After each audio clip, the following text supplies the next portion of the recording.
It's January 3rd, 2026, and a spokesperson for Saks Global steps up to a microphone. Behind her stands one of the most famous buildings in American retail, the Saks Fifth Avenue flagship on Fifth Avenue in Manhattan. 10 stories of marble, limestone, and glass. She tells reporters the company is fine. She says a restructuring is not being contemplated. She promises $600 million in financing has steadied things. Everything, she insists, is under control. 10 days later, Saks Global files for bankruptcy. The largest luxury retailer on earth collapsed. It carried $3.4 billion in debt. 3 of America's most iconic stores fell at once: Saks Fifth Avenue, Neiman Marcus, and Bergdorf Goodman. Together, they had defined American luxury for over a century. The speed shocked the entire industry. Just 13 months earlier, the company completed a massive acquisition. It combined all 3 brands into one luxury superpower. The deal cost $2.7 billion. It was supposed to save them all. Instead, it destroyed them all. This story is not about one bad deal. It is about what happens when financial engineering meets a dying business model. It is also about the world's largest online retailer. Amazon tried to buy its way into a world that refuses to let it in. To understand this collapse, you need to understand junk bonds, a type of debt with dangerously high yields. Investors accept more risk in exchange for fatter returns. Companies use them when banks refuse to lend. The name says it all. In December 2024, Saks issued $2.2 billion in junk bonds. The yield was 11%. That rate tells you something important. Investment-grade bonds pay 4 to 6%. Saks was paying nearly double that. Investors demanded a premium because they saw the danger. 2 struggling companies merging under a mountain of new debt. Moody's flagged the deal as highly risky. Both Saks and Neiman Marcus had been underperforming individually. Neiman already went bankrupt once in 2020. Saks was falling behind on vendor payments before the ink dried. The math told a grim story. After paying for the acquisition and settling existing debts, almost nothing remained. The company needed every dollar of revenue just to function. There was no cushion and no margin for error. Interest payments alone were crushing. Over $100 million came due every quarter. By summer 2025, Saks needed another $600 million. It raised that money through more bonds. Those bonds initially traded at 97 cents. By January 2026, they fell below 30 cents after missing a $100 million payment. A 30-day grace period started ticking that ran out on January 13th. Here is the part that baffles people. Saks Global did not run out of customers. It ran out of things to sell them. The vendor death spiral is one of the cruelest mechanisms in retail. A retailer falls behind on payments to its suppliers. Those suppliers get nervous and slow down shipments. The retailer's shelves go bare. Customers walk in and find nothing worth buying. Sales collapse and revenue plummets.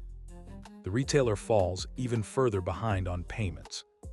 The cycle repeats faster each time. For Saks, this spiral began almost immediately after the merger closed. The CEO admitted the company owed vendors hundreds of millions.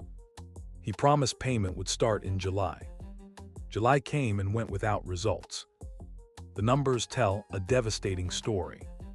Saks received $550 million less inventory than forecast. $500 million in missing merchandise. Right before the most important selling period of the year. Chanel was owed $136 million. Kering, the parent of Gucci, was owed $60 million. LVMH was owed $26 million. These are the most powerful luxury conglomerates on the planet. They were done waiting for their money. When shelves go empty, customers leave. They went to Bloomingdale's and Nordstrom. They bought directly from the brands themselves. The spiral tightened until it strangled the company. One retail analyst captured the situation perfectly. The only real surprise, he said, was the speed of it all. Tucked inside this bankruptcy is a subplot some have missed. Amazon bet $475 million on cracking luxury, a bet that went straight to zero. Amazon has chased luxury fashion for nearly 2 decades. It acquired ShopUp in 2006. It bought Zappos in 2009. It launched My Habit in 2011. It shut My Habit down 5 years later. It built a fashion studio in Brooklyn. In 2020, it launched Amazon luxury stores. Just one brand signed on initially. That brand was Oscar de la Renta. None of these experiments worked. The problem was never about effort. It was about identity. Amazon is the everything store. It sells toilet paper next to televisions. Luxury brands build their entire identity on exclusivity. Placing a Chanel handbag beside a bulk pack of batteries destroys that illusion completely. Only 16% of luxury brands sold on Amazon. They were not opposed to online sales in general. Many already sold through Amazon's subsidiary ShopUp. They simply refused to associate their names with Amazon's brand. One expert compared Amazon's fashion appeal to Costco. Then the Saks deal arrived in 2024. Instead of building luxury credibility from scratch, Amazon could buy access. The $475 million investment came with a partnership. Saks would launch a storefront on Amazon's website. Saks guaranteed $900 million in referral fees. 13 months later, Amazon called the investment worthless. It tried to block the bankruptcy financing. The judge denied the request after a 7-hour courtroom battle. Amazon warned of even more drastic remedies ahead. The irony writes itself. Amazon spent 2 decades disrupting department stores into near extinction. Then it invested $500 million trying to save one. Step back from the courtroom drama. Even without the junk bonds and the vendor spiral, would this deal have worked? The answer is probably not. That is the most important part of this entire story. Luxury brands have been quietly leaving department stores for years. Brand-owned retail overtook wholesale in 2023. More than 52% of luxury sales now flow direct. LVMH opened 108 stores globally in 2024. Chanel announced 48 new locations in 2025. Prada and Kering both pulled product away from retailers.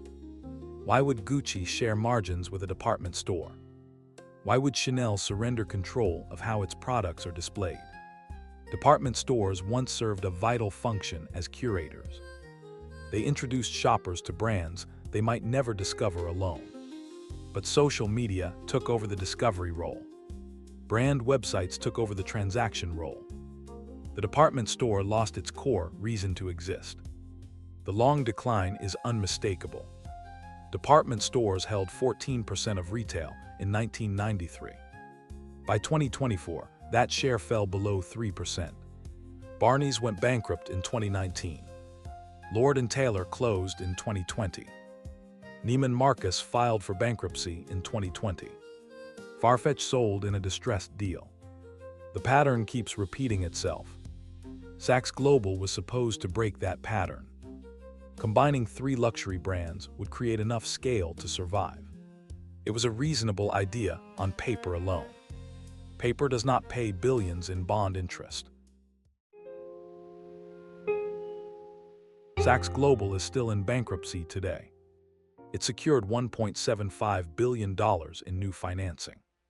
It appointed a new chief executive. It is closing dozens of stores across the country. Nearly all Saks Off Fifth locations are shuttering. The company insists it can survive this. Its restructuring officer told the court that demand is not the problem. Where product is available, customers are still buying. The wealthy are still spending on luxury goods.